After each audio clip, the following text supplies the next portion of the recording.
Hello friends, welcome back to my channel. So today I'm doing a bit of a different kind of video than what I've done in the past. Well, first of all, this is my face, which I've never shown on my channel before. Yeah, I'm sorry. Yeah, so I just wanted to say I've been getting kind of bored of playing Bloxburg. I actually haven't played Bloxburg in a really long time. I've been doing a lot of other things. I've been super busy, and right now it's summer, so I'm not as busy.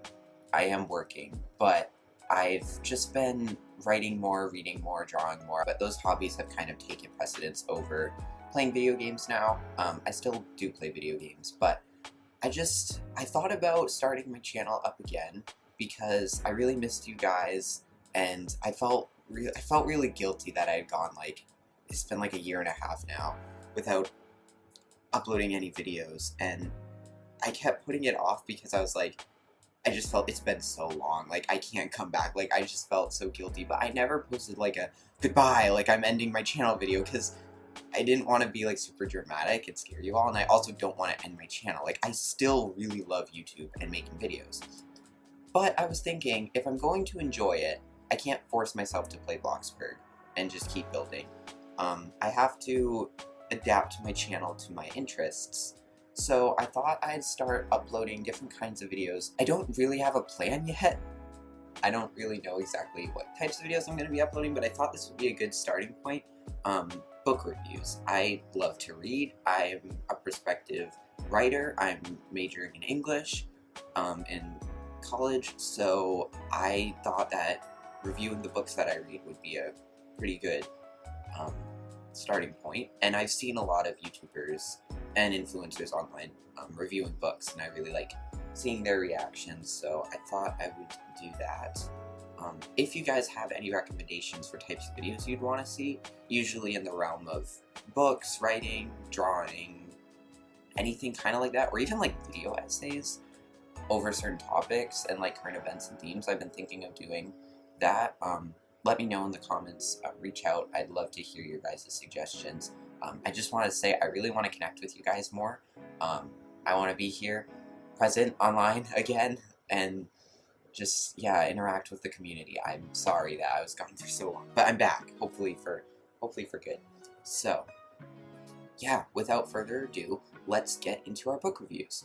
So today I'm going to be reviewing all the books I read in June, and June was Pride Month, so this is going to be a really fun video because I read some awesome LGBTQ+ and queer books last month that I really liked, and I definitely want to read more, so we're gonna get into it. Okay, I guess I'll just show you the stack of books I read.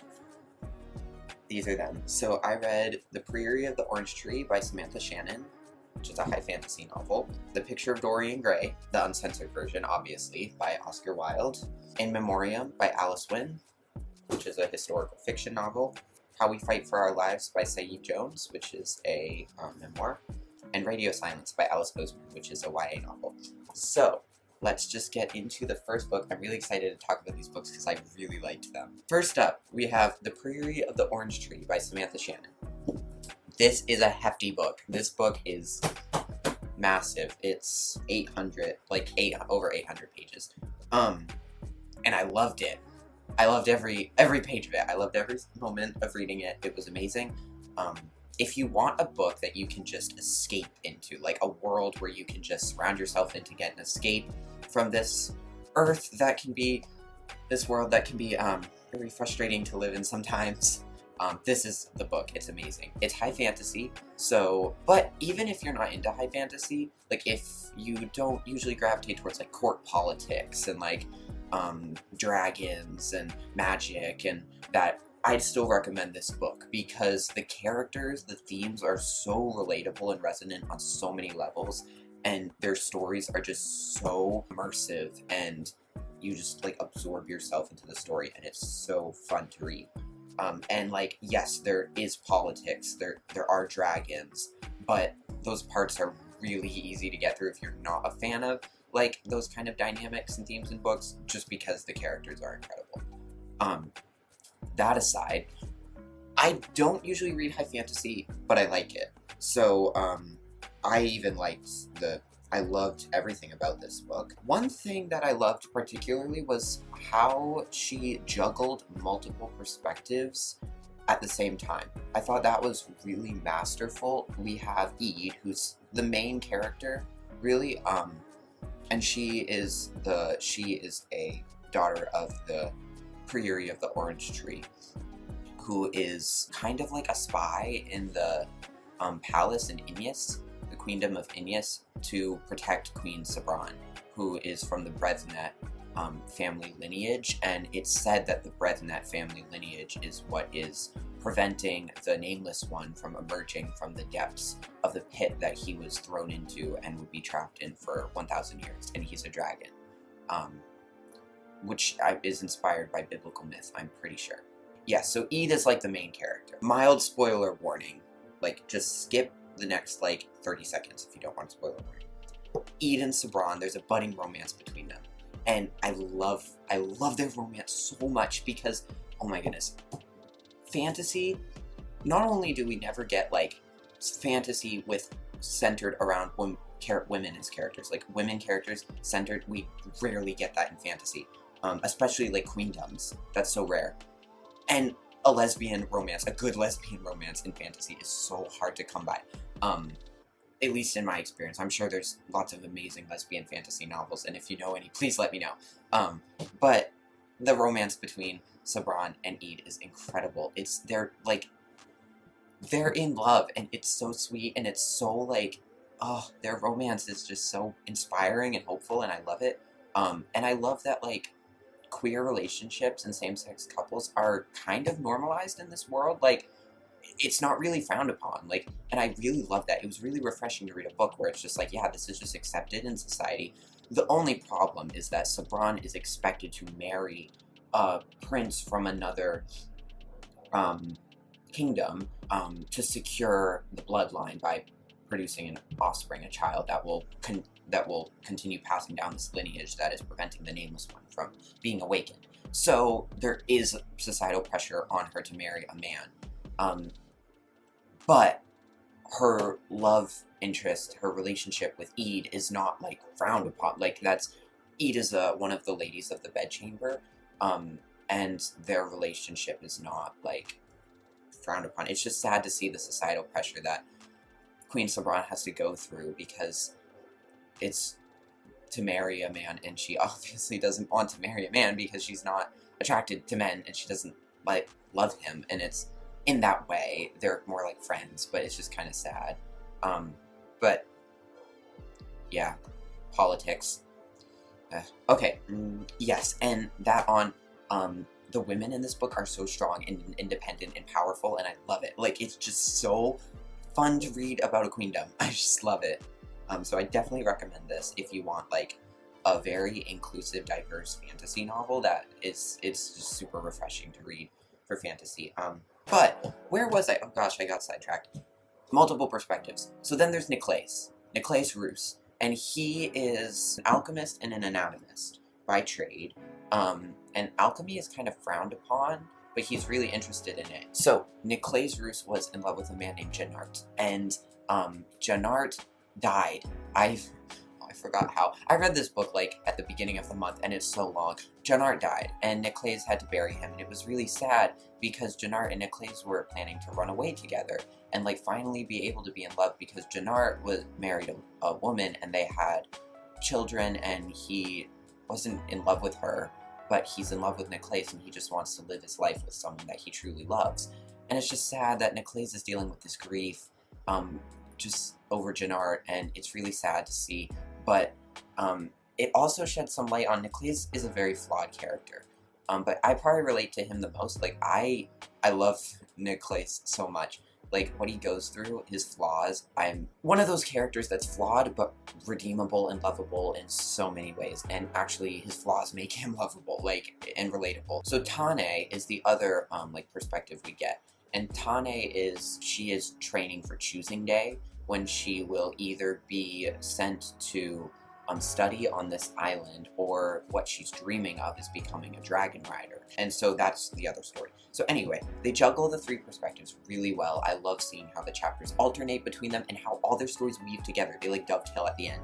And I don't know if dovetail is a proper term for when there's 3 storylines and they connect. I know when there's 2 and they connect. But anyway, it's incredible to see how all their stories tie together. It's like, it's amazing. So I'd highly recommend this book if you love magic, dragons, strong female characters, lesbian romance, just a massive story that's like so interconnected. Pretty sure this is a standalone novel. I think, but this book, like, there's closure. Like, it functions as like a single novel, and so that's really rare in fantasy and very satisfying to read a book and be like, oh, yes. If you love, oh my goodness, I forgot to say, the language and writing style is so beautiful.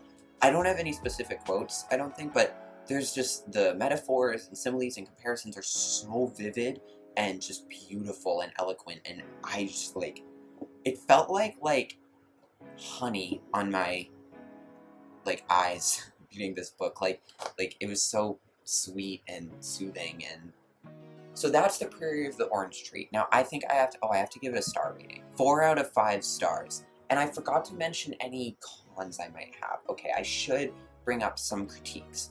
I don't know if I have any. I'm not good at critiquing books. I'm sure if I was like, it was my job to be a critic, I could find things, but I just would prefer to enjoy it. I know when I'm reading a book, I know if I like it and I know if I don't. So I don't really know, like, why. I mean, I know if a book is bad or poorly written, and this is not. So, I mean, I guess for me, this isn't really a critique, this is just a me problem. But it was kind of hard to keep track of all of the perspectives going on at once. Like, it was a lot to juggle in my brain, but if that's a me problem, like, that's not a problem with the book. The author's a genius, I'm not. So, next up we have The Picture of Dorian Gray. Look at this man, isn't he fine? Anyways, Oscar Wilde. I love Oscar Wilde so much. It's a classic, it's a Victorian novel, and I'm sure you guys know or have heard of it, but I'll just give you a short history of what kind of this, like, the significance of this book. So Oscar Wilde was a author, poet, intellectual in Victorian England, and he was gay. And so when he published this book, when he sent it in to be published, the publishers were shocked. They were like, "Whoa, this is gay." The tender hearts and of our audience, and like they won't be able to handle this. Like, this is so immoral and going against all the norms of the day. Like, so they panicked and like crossed out a bunch of, like, just omitted a bunch of things and changed a bunch of the novel and asked Oscar Wilde to rewrite it in like a more appropriate manner. Basically, it couldn't be gay. Oscar Wilde did that, which I feel so bad for him. As a writer myself, if like they sent it back and were like, "You have to change this, like, it's too provocative," I'd be like, this is my creation, and like I want it to be gay. And then they published it, a much like watered down picture of Dorian Gray, which is the one that most people know today. But in, I think, 2011, Harvard University published the original manuscript that he sent in to be published before he had to edit it. And that's what this version is. So I haven't read the censored version, but I read this one specifically because it was more gay and I wanted to read the more gay version, of course, obviously. I would recommend this version if you want it to be more gay, which I don't know why you wouldn't. Anyways, now into the actual review of the book. So Basil paints a portrait of Dorian Gray. And this portrait, as Dorian goes through his life, starts to change and be altered by the actions that Dorian commits. So, for example, there's this actress named Sybil Vane, and he falls in love with her, but he breaks her heart, and the portrait is marred after.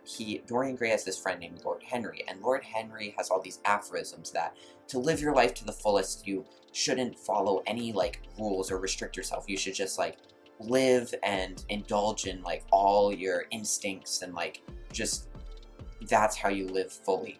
And so Dorian Gray kind of follows this philosophy, and I think it's called the new, like, hedonistic philosophy, like new hedonism. As he goes about his life, the portrait becomes more marred and more marred. At the end, I'm not going to spoil the ending, but it's insane. Like, the ending, I was like, oh, I gasped and I just like shut the book. I'm like, oh my gosh, it was incredible. One thing that Dorian Gray comments on that I found very relatable was like a fear of getting older. He was basically saying like, I have to like take advantage of my youth when I will be young and beautiful and attractive and like be able to do things like, and before I get old and I'm ugly and my life is spent. Like, that's kind of what Dorian Gray expresses. And I kind of have that same feeling of, like, fear of, like, time passing and, like, an anxiety. Like, I have to take advantage of my youth while I have it before time goes on and it steals my youthful qualities away from me. That's very relatable to me, so I just, like, reading that, I was like, oh, wow, something I can relate to, because sometimes I struggle to relate to classic literature. Not, I still enjoy it, but, like, it feels a little removed for me. Like, this was, like, for example, one of my favorite classic books is Wuthering Heights. If not my favorite, I love it so much, but I can't really relate to it because I've never been involved in a dramatic, tragic, gothic romance. That's why I love reading it, because it's dramatic and tragic, but I can't really, like, relate to it so much. There are things, of course, I can relate to, but, like, I can certainly relate to having a crush and being attracted to someone who you know you could never be with.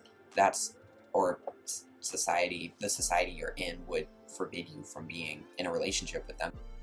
So I guess I can relate to Wuthering Heights on that level, but I don't know. Anyway, we're talking about the picture of Dorian Gray. I get so sidetracked. Maybe book reviews are not what I should be doing. I'm having fun. Basil confesses his love for Dorian, and I loved that part because I was like, oh, it's gay! Like, I saw a review on Goodreads that was like, this specific version said, we will lust after our homies like real men, or something like that. I was like, that's great, I love that so much. But that was the extent to the gayness of this book, which is fine, and also for the date, like, I have to take what I can get based on when this book was written in, like, the 1800s England. Like, it would not be acceptable to have two men, like, kiss in a book, like, sadly. But just Basil confessing his love for Dorian was, like, and there are definitely homoerotic themes in this book, so it's really cool to read a classic book with, like, homoerotic themes in it. Like, that is really rare. So I was like, I guess, I don't know. I don't know if that's so rare, but, like, explicitly, like, this book is incredible. Criticisms. So I have a few critiques. There is a section of this book where Dorian lists off all these different things, like, that are part of, like, high society and all these luxuries that he's, indulging in. Like, jewelry, and don't know if he read it from the Yellow Book, or if it's actually just him describing what he's interested in. It was, like, just this list going on and on and on and on. And not that that's really a criticism, because I know Oscar Wilde was making a point with that, like, to the extent to which Dorian Gray has, like, absorbed himself in this lifestyle. But I found it, like, a little bit hard to get through. I was like, okay, like, I get it. Like, can we just get back to the story? And also, this isn't really a criticism, because this is the point, but, like, there wasn't a ton of dialogue, and while I love seeing, like, the internal, like, thoughts of Dorian, I would have liked to see some more interactions with him and the other characters. Like, I feel so bad criticizing, like, classics, because, like, they're classics, and I can appreciate why there is an abundance of narration as opposed to dialogue, because that's the style of the book, and that shows us inside Dorian's mind. Yeah, I guess that's my only real criticism, but the thing I love most about this book is the symbol of the portrait and the picture, and how it changes based on Dorian's actions, and how that connects throughout the entire book, and it's like a tapestry woven through this whole book that connects all these threads together, and then comes into play at the end, in this, like, massive climax ending, which is incredible. So I would recommend this book. I would probably give it a, I'm gonna say 4.5 out of 5 stars. Okay, what did I read next?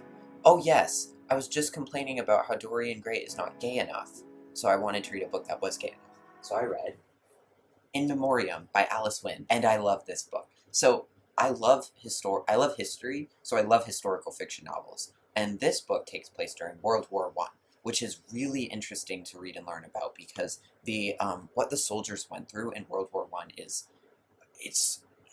it's so shocking, and it sheds light on this time period and what these people went through, and it sheds light on a generation that it's so interesting and heartbreaking to learn about. And a lot of these soldiers, they lied about their age when they were enlisting. So you have like 15, 16, 17-year-old boys really going off to war and for pride in their country and to do their duty and defend their country. But then they get on the battlefield and they see death in all its forms, and they see just brutality. Their life is on the line with every breath they take. And they're suffering in the trenches with trench foot. If you don't know what trench foot is, look it up. I could describe it right now, but it's basically so the soldiers would use latrines that would be like dug in the ground, like I'm pretty sure above the trench, and then when it would rain down on the waste and the latrines, and it would flow down with the water into like the bottom of the trench, and then the soldiers would be walking through this waste-infested, bacteria-infested water, and it would infect their feet, and sometimes they'd have to get their feet amputated, and they just like couldn't walk, and it's disgusting. Like, we learned about it in history, and like just seeing like pictures too, like, ugh. So yeah, that's trench foot, which is described in this book. And yeah, it's just so sad to see what these young men went through. And I just think about myself, like, as a young man, like, imagine, like, going through that. Like, I can't even imagine. Like, I feel bad sitting in my house reading about it in the comfort of my room with my tea and my clean clothes. But it's really interesting to learn about it, what these soldiers went through. It starts off at a all-boys grammar school in England. I love that setting because I read a separate piece, similar setting. It's up there. I loved that book. I love The Dead Poets Society. It's a movie, incredible. Like, I love those settings. What I love is it's all boys. So there aren't any girls. So the boys' hormones are raging, and so what are they gonna do? Have sex with each other. And so there's a lot of like gay romances in this, which I really liked reading about. But it's also kind of sad how they also have to like hide it, like, and it's like frowned upon still, and like they could get kicked out of the boarding school if like anyone found out or they were reported. So there's a lot of high tension, and they have to it's kind of sad. Sandy's and Gaunt, they have a relationship, but whenever they get together and meet up, Gaunt will make Sandy's like bang his head against the wall or something to make it look like they were fighting, so that there aren't suspicions. So it's like when you see Sandy's and Gaunt going off together, they're fighting, not doing other things. So that was kind of sad to see, like, how they have to hide it, but it's accurate to the time frame that this book is set in. I mean, early 1900s. Then World War I starts, and the boys are enlisting, and Gaunt goes off to war, and Elwood is Gaunt's best friend. They're so close, and there's a lot of like sexual tension between them, I guess. Like, they'll like hold hands, or Elwood is very like affectionate, or they'll like touch foreheads, and like it's just really like this tender relationship they have that isn't as like rough as a lot of like relationships are between boys at this age, and it's just nice to see that. And they clearly both have feelings for each other, but they're afraid that the other doesn't have feelings for them, and they're afraid to but then Gaunt goes off to war, and then Elwood goes to join him, and Gaunt's like changed. The war has really hardened him and made him traumatized by the death he sees all around him. Yeah, they fight together on the battlefield. Yeah, I'm not gonna spoil like the rest of the book.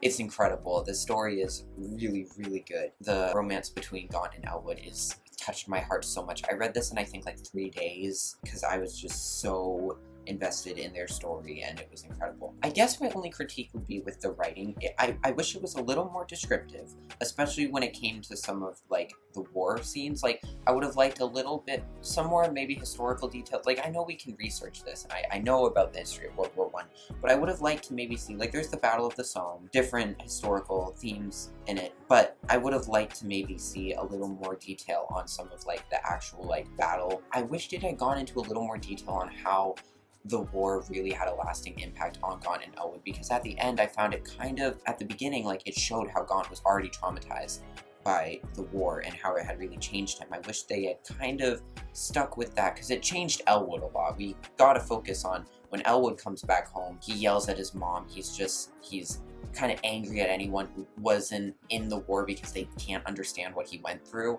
and he just feels like no one can understand him, and it makes him kind of like condescending to Gaunt, but it didn't really focus a lot on Gaunt's trauma further on in the book, and I wished it kind of had touched on that a little more, how it affected the boys, really, and all the death and all their friends that died. It showed they were sad, and of course, but I wished it had kind of maybe lingered on those kind of raw emotions a little more. It's extremely sad, but I think that's what makes it important to showcase the effect that this had on the soldiers. It was really good. I loved how they had excerpts of the Prasutin, I think, like the newspaper, throughout the book that listed the casualties and injuries. I thought that was good. That was cool. Okay, to rate this book, I would give this 4 out of 5 stars. Definitely. It was incredible. I definitely recommend it. We have come to How We Fight for Our Lives by Saeed Jones. This is a memoir. Oh, this book, it hit me. It touched my heart so strongly. There were several points in this book where I had to just take a break and go for a walk,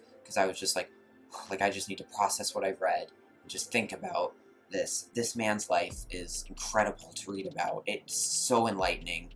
It grew my empathy as a gay black man. Saeed Jones and what he went through in his life was just incredible to read about and so enlightening. I felt honored for him to share his story with me.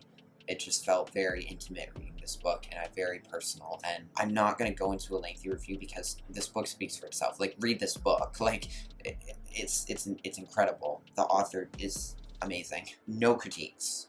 No critiques for this memoir. It's amazing. 4.5 out of 5 stars. Next, this is the last book I read, which I read basically all in one day, which was yesterday. Radio Silence by Alice Oseman. Whenever I read her books, I've read 3 out of her 4 books. Oddly enough, I haven't read her first book, Solitaire. But every time I read her books, they're kind of long. Like, this one's like 400 pages, but I read them in like 1 to 2 days. Like, I just tear through them because they're so immersive, and literally I feel like I'm just watching this character live their life. Like, it feels like watching a movie. I loved this one. This is my favorite Alice Oseman book so far, not counting Heartstopper. Nothing will replace Heartstopper in my mind as my favorite, but my favorite novel that Alice Oseman has wrote is definitely this one. Okay, I will give a brief synopsis. It's about Frances, and Frances is a half Ethiopian girl who is head girl at her school, at her academy, and she's in 6th form, I think, and so I struggle sometimes with these British terms for academia, but I really love reading. Like, I'm kind of used to it by now because of reading and watching Heartstopper, and she is obsessed with getting good grades, and she is like basically her school personality revolves around the fact that she gets the best grades. She's super studious, she's always studying, always doing homework. Very relatable to me, because I was a similar type of student where I was like just ultra obsessed with getting like good grades and making sure I was on top of my studies and always being very studious, and I also like had terrible anxiety over tests and getting a bad grade, so I related to her on many levels and her sentiments. But that's not her. She has school Frances, and then she has real Frances, and the real Frances is when she changes out of her like professional school attire into her PJs and her vibrant patterned clothing and sits on her bed with her computer and watches this podcast called Universe City. A play on words. University, Universe City. And I'll get to why that's important in a minute. And it's this podcast on YouTube about this androgynous character named Radio and the adventures they go on, the monsters they battle, and the friends they make. So she loves this podcast. She's obsessed with it. And she also makes fan art for this podcast that she posts on her Tumblr. This is a really relatable book. It's kind of crazy. I just call myself out there. Anyways, yeah, and then the creator of this podcast, Radio, sees her fan art and contacts her. Her online persona is Towel House. I think I'm saying that right. Sounds like Owl House, but Towel House. He gets in contact with her and is like, hey, I've seen your art and it's really good. Do you think you'd want to be an artist on my podcast? Because I've been thinking of incorporating a visual element and all this. And Frances is like over the moon ecstatic. She's like, this can't be happening. Like, he contacts her on Twitter and she's like so excited. She's like, yes, I need to take this opportunity. Universe City is a critique on the education system and its pressure on youth and students of pursuing higher education after high school and going to college. That obviously is not for everyone. Some people, like Carrie's in this book, Frances's friend, former friend. Carrie's didn't get good grades. And it wasn't because she wasn't intelligent or she didn't try. It was just because school just was not for her. She just didn't get good grades, that learning environment, that mode of learning was just not how she excelled and succeeded. And her mom, Carrie's and Aled's mom, who's a horrible person, Carol, like, she pressured her kids to get good grades. If they, and it, like, that's an understatement, if they were not academically successful, they were dead to her.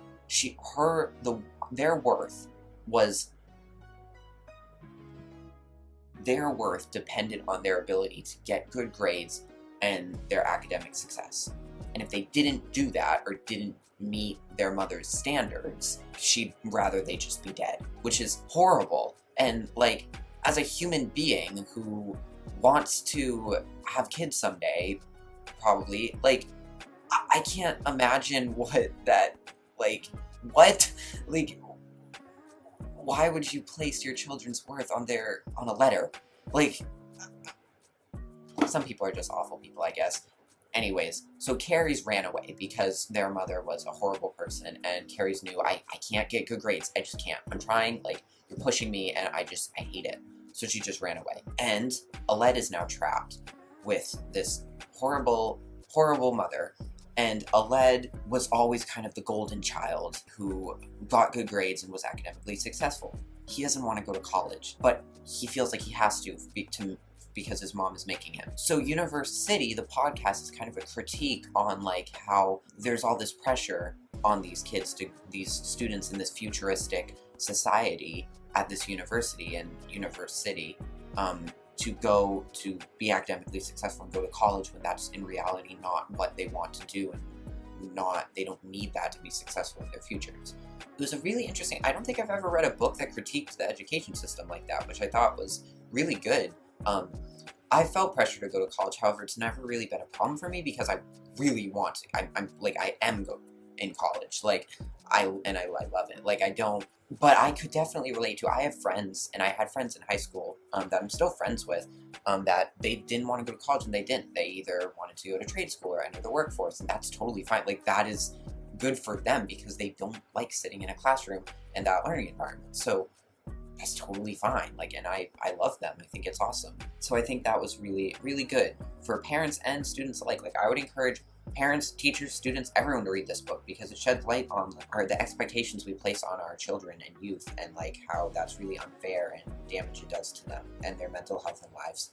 So that was incredible. Also, I love that Aled and Francis don't fall in love. Aled is gay and asexual, and Francis is bisexual, and they just don't fall in love. There's no romantic, and they're just platonic best friends who can just hang out constantly. And I think that's so rare in books and often in real life, like, for there to be a girl and a boy at this age, like 17, who are best friends and hang out all the time and aren't, like, either aren't expected to be in love or aren't in love. Well, there is, like, pressure, like, not really an expectation, but, like, Francis's friends are like, oh, are you and Aled dating? Like, assuming, like, you're hanging out with this boy all the time, you must be dating. No, we're just platonic best friends. Like, that's okay. And I love that. And there was one part in this book, like, something before we continue, that Francis was just narrating and saying, like, you might think that because Aled is a boy and I'm a girl, we're gonna fall in love. We don't. Like, I think that just, it challenges that expectation and that norm in society, that heteronormative expectation in society, that a teen boy and a teen girl are best friends, they fall in love. Especially, and that's reflected in literature a lot of the time, and media. Not true. Like, that's not, like, my best friend is a girl. Like, we're best friends. Most of my friends are girls, and, like, I'm gay. I'm not gonna fall in love with her because she's my best friend. But I remember when we were younger, people would kind of, like, expect, like, oh, you spend all this time around this girl. Like, are you guys, like, do you like her? Like, do you have a crush on her? Are you guys, like, dating? Like, I was like, no, like, we're just best friends. So, I don't know, I think that's really great representation. Also, the asexual representation in this book is really good, through Aled, because we never get asexual characters in media, or we rarely do, and it's too bad, but I love that it challenges this idea that asexual means, like, you have zero sexual attraction. Not true. Asexuality is a spectrum, and Aled is demisexual. which means in order to form romantic and sexual attractions to someone, it takes, like, building a really strong relationship and being really, really strongly attached to this person. Like, it's not just like a love at first sight, like, oh, I see you, I'm attracted to you. No, it's like okay, we've been friends for years, and, like, I've really grown to know you, and, okay, I think I might have feelings for you. That's what that is. And I thought that was incredible representation, because that's relatable to me on many levels. Like, I honestly don't know. I don't know if I'm asexual. I don't know. I'm definitely not aromantic, but I might be somewhere along the spectrum, because I don't know. That's a journey I have to go on, of self-discovery. I just love seeing it represented in the media, because it's like, okay, it's okay that I feel this way. And I think that resonates with a lot of people too. Like, oh yeah, this is how I feel, and that's okay. Like, I see myself reflected in media. That's an amazing feeling, and we need more of that for a diverse range of characters. And the diversity in this book, I mean, with Francis, who is from Ethiopian heritage, and we have Daniel June, who is of Korean heritage, and we have black characters, we have asexual characters, we have gay characters, bisexual characters. Like, it's the representation is so great, but it's like so, like, flawless. It's just like, here's just this diverse cast of characters, like, and that's just, and it's so realistic and so, like, just, I love seeing a book that's just diverse, and it's just incredible. So I definitely recommend reading this book. It's incredible. So that was my review of those 5 books that I read this month. Right now, I'm reading Crime and Punishment by Fyodor Dostoevsky. I think I'm saying his name right. Yeah, I actually started reading Crime and Punishment, and then, like, I'm like halfway through, I'm like, I need a break. So I read Radio Silence in like a day, and I was like, that was a good break. That was a good breather. I like Crime and Punishment, but I'm starting to get mixed feelings. Like, I read part 1 all at once, and then now it takes all of the mental capacity and stamina within me to just read 25 pages. That's, like, all I can do, which is rare for me to only be able to read 25 pages at once. I don't know how I feel about it. I might review it in my next book review video. I hope you guys enjoyed this video. I hope you enjoyed my rambling.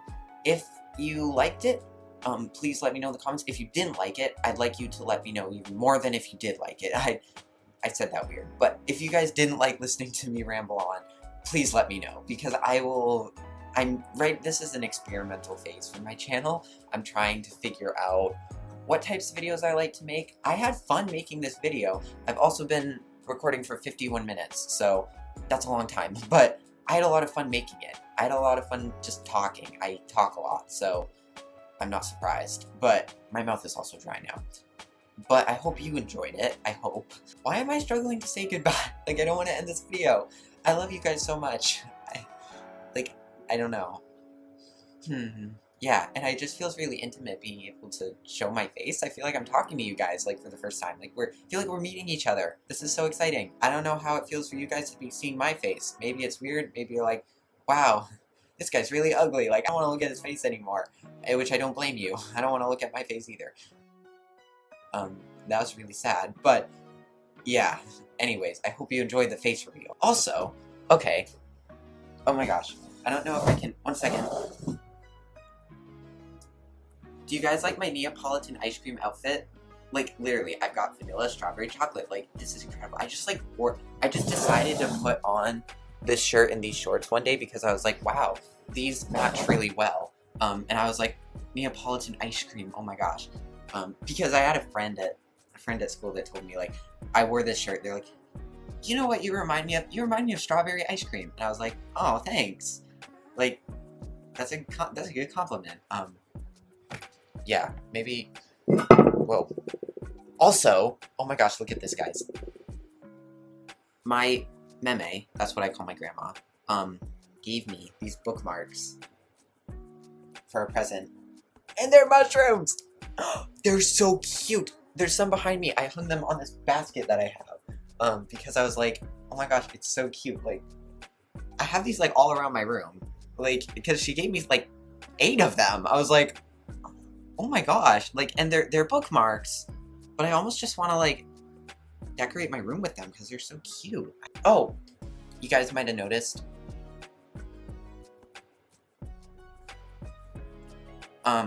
My frog and my duck are in love.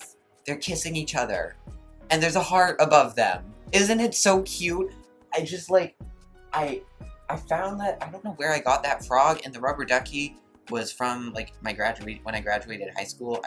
My party favors were rubber duckies with little graduation caps. So I have the duck and the frog kissing each other, and I cut out a little heart and taped it on my window above them. They're in love. It's so sweet. And I just realized something. It's Doodles. Oh my gosh, guys. I'm sorry to separate you two. I'm sorry. You guys can keep kissing in a minute. I know you just like to sit there kissing all day. But I need to show my friends this guy. It's Doodles. You guys remember he was on my shoulder on my Roblox avatar. My little pixel duck. Oh no! Sorry, Doodles. Oh my gosh, where'd he go? Oh no. I hope you guys enjoyed my book review and the weird things I just did. Yeah, I don't know what that was. I don't know. Anyways, have a wonderful day, everyone. Thank you guys for watching. I had so much fun making this video. I hope you liked my book reviews. And if you want to see more book reviews, let me know. And if you have any book recommendations, definitely let me know. I want book recommendations. I have hundreds of books to read, but I could always add more. So yeah, have a wonderful day, everyone, and I will see you next time. Peace out. All right. First up, we have the Priory. Okay. First.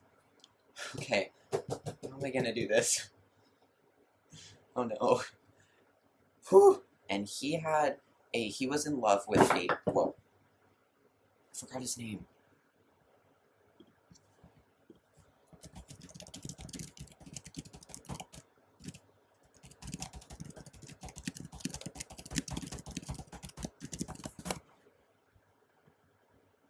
Janart Cedar. And I'm scared that you guys are gonna be like, what is wrong with this person? They can't, like, stay on track. They didn't keep, like... I'm sorry. I'm having an existential crisis right now. That's not the word for it. I'm not having an existential crisis. I'm having a crisis. I'm so annoying. Okay, anyways. I annoy myself. The picture of Dorian Gray.